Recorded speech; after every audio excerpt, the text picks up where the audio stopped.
One of the most significant problems in Pierce County is the problem of domestic violence.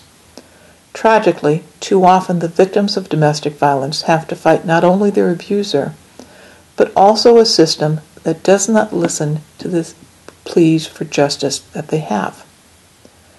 Jennifer Kent is just such a victim.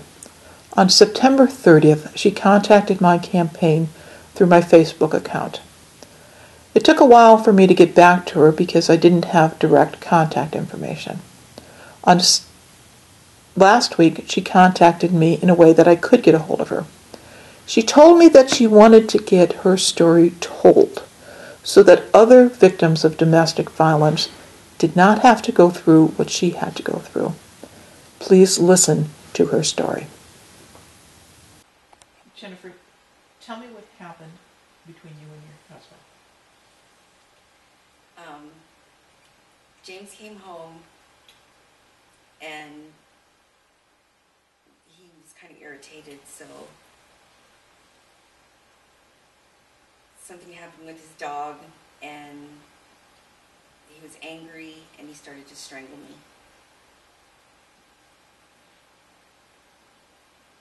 Were you scared as a result of that? I was terrified. I almost blacked out.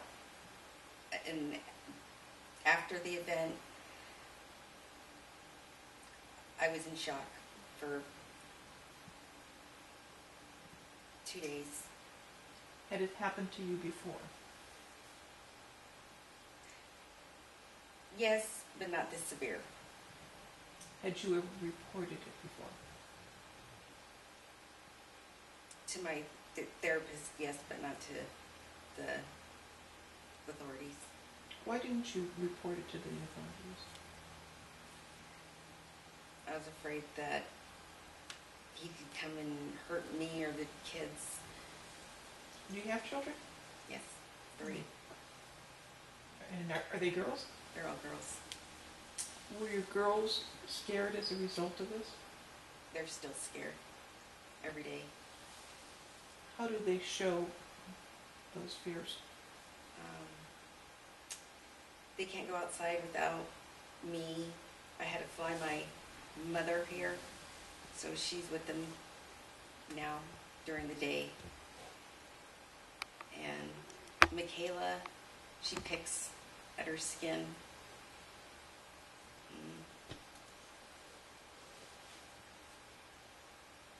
I think she was the most affected by it.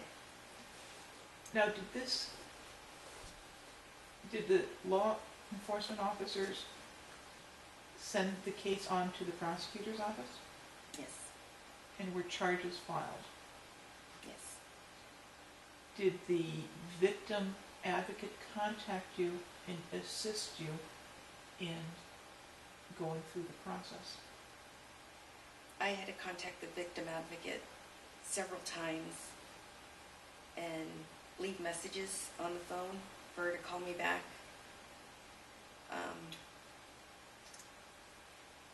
Did the prosecutor who was assigned to it come to you and tell you that they wanted to settle the case? Yes. He called me and told me that this is James's first offense, that I shouldn't want, he questioned why I would want why would I want this guy to pay? This is his first offense, and it sounded like he felt sorry for him. And did he question whether or not you would have financial resources if your husband went to jail?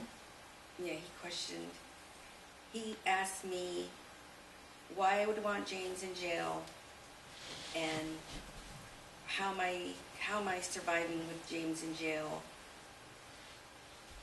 And I was kind of horrified he would even ask that question. Do you have a job? I'm a nurse at the VA hospital. Have you been a nurse for a long time? For about 8 years. Now, did you agree to have the case settled? No. I was on the phone with him for about 45 minutes, and he was kind of irritated with me because I wouldn't hang up, and he was trying to talk over me, and I was trying to convince him that I was afraid of this guy, and I really didn't feel comfortable with him getting out of jail. I wanted him to get the maximum sentence, and that I was willing to testify. My girls were willing to testify, and Did you tell him that it had happened before? yes, And did you tell him that you thought that James was dangerous? yes. Now, did you talk to anyone else in the prosecutor's office? I talked to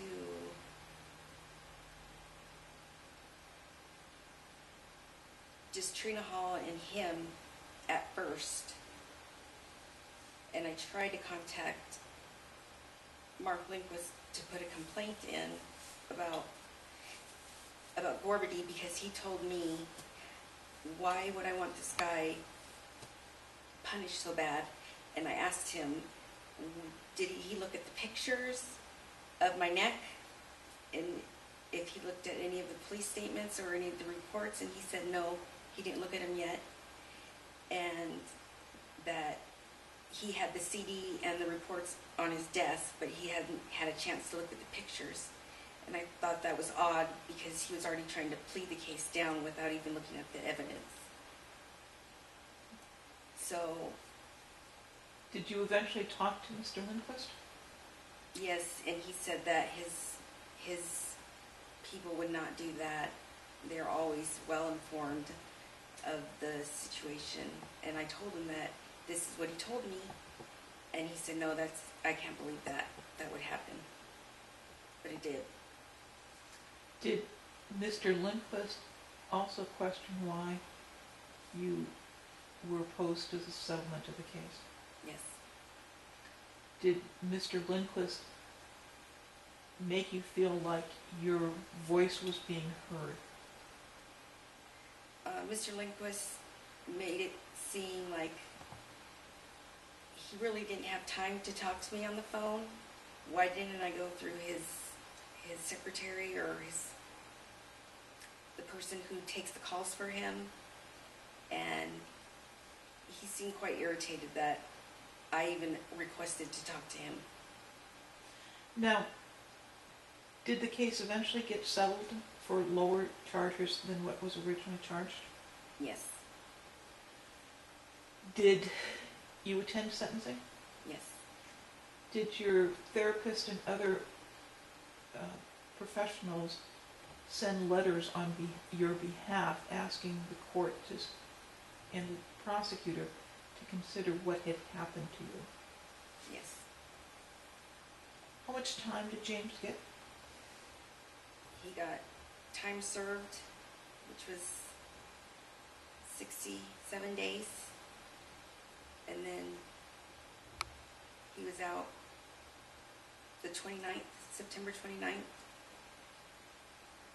Did you have any issues with James after he was out from jail? He came to my work and violated the protection order. Did you have two protection orders? One from the Yes. court that sentenced him, and also one that you got independent of that? Yes. And I called Trina Hall. Well, when it first happened, I was told by another nurse. She ran upstairs and said, I just saw James. And I was kind of in shock again. And another nurse escorted me to my car because I was just in fight or flight motion, flight or fight. So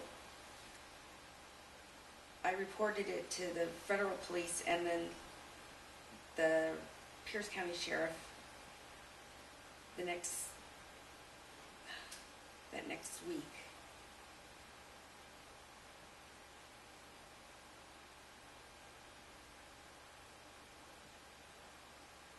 So when I reported it, I told them which day that I had witnesses and that they're willing to write up a statement.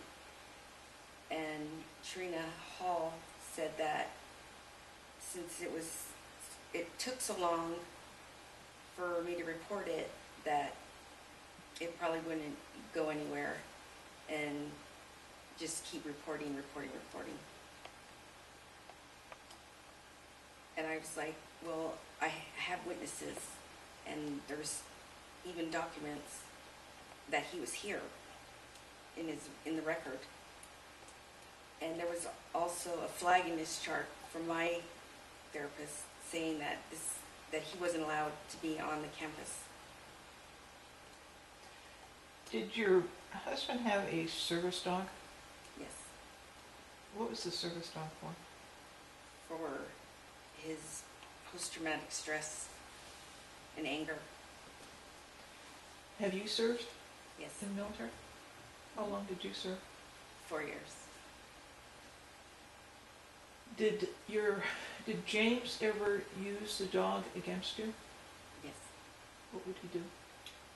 He'd tell the dog to get her, and the dog would jump on me or bite me.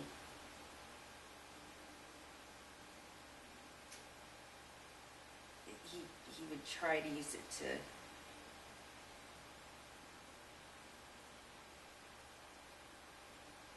try to attack me, but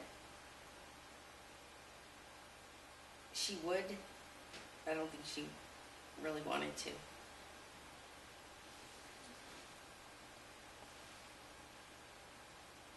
How did you feel after talking to the prosecutor's office and trying to get them to help you? I felt like I was being victimized all over again. They just, from the beginning, they just wanted me just to stay out of the way. That's how I felt. So they can just process through this case. And I think they would have preferred me just to stay out of the way, and it would have been a plea bargain to a misdemeanor. Is that what the first offer was? Mm-hmm.